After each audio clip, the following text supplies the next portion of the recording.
Okay, hello everybody. So I'm at my house right now. There isn't really anything going on besides me, my Xbox that just went off. So one thing I wanted to talk to you all about is my tips for a wedding, what I've learned as a beginner. So I'm gonna title this video, my 5 best tips for a beginner wedding photographer from an actual beginner.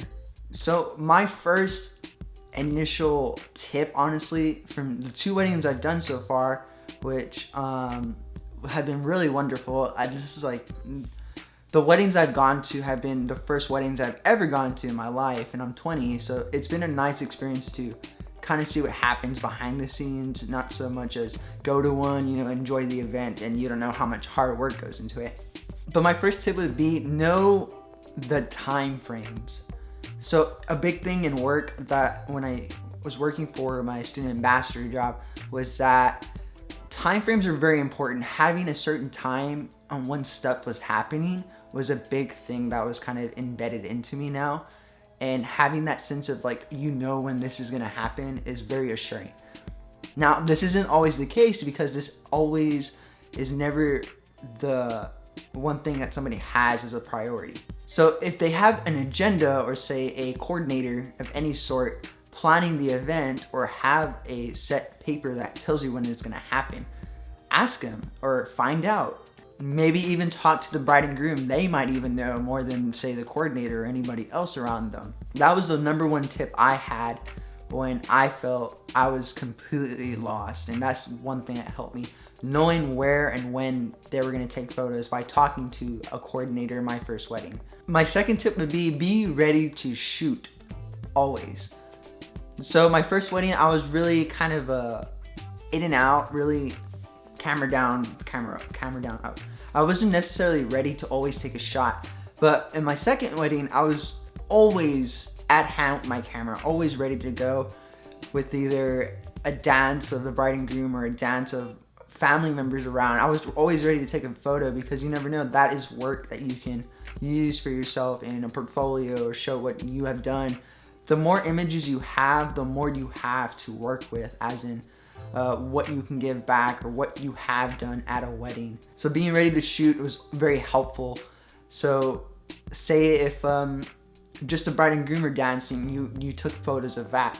Now you put your camera down because oh, it's just a bride and groom. No, there's so much more going on after that. The mom and dad dance, the groom's mom and dad dances, the bride's mom and dad dances, everybody starts dancing.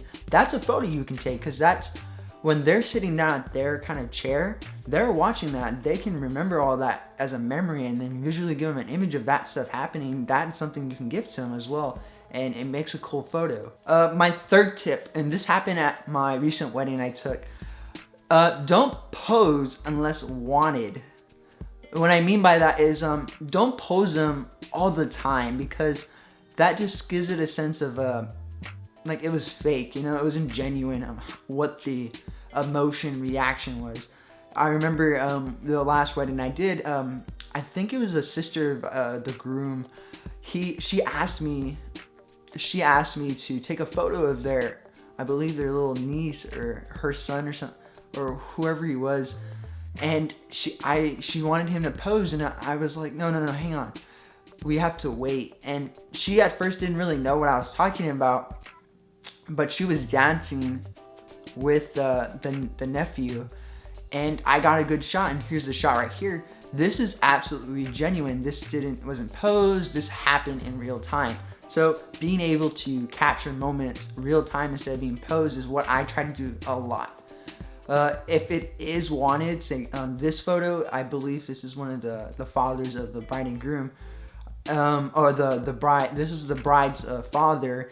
He wanted me to take a photo of him and the people, and that was wanted. They wanted to get posed for that, and certain photos I took were posed. But a majority of my work I try to do is make everything very streamlined and very fluent and full of emotion that it's not posed.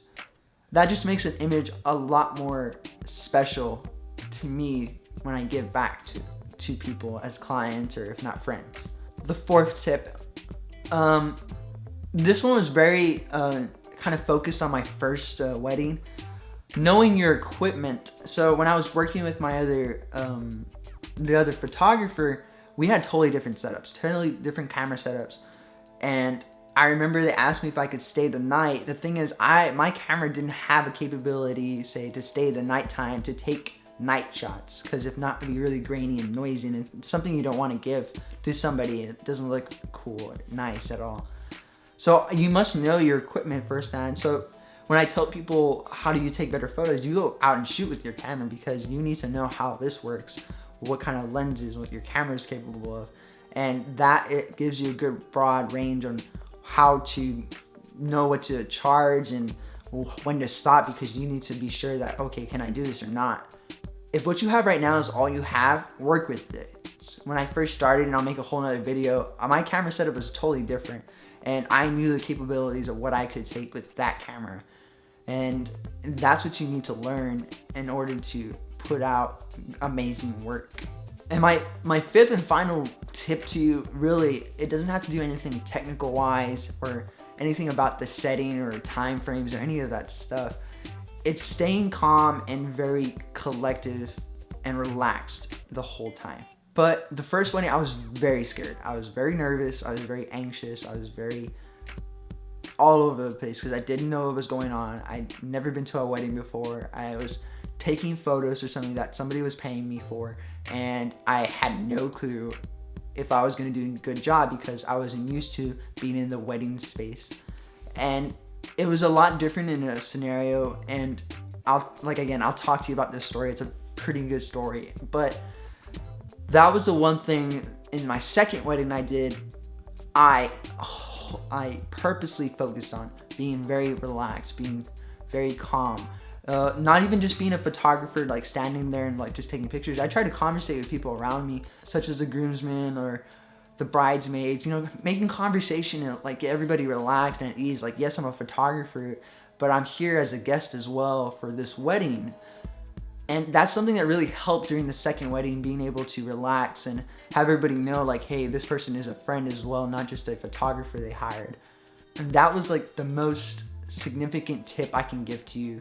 Honestly, when you go through either a photo shoot, a fashion shoot, a wedding, staying calm and collective and knowing your skills and traits towards this is gonna be able to give amazing work. But yeah, so those are my 5 tips. If you want to have more tip videos, let me know in the comments. Other than that, I'm looking to probably go visit some friends later, and I'll see you guys in the next video.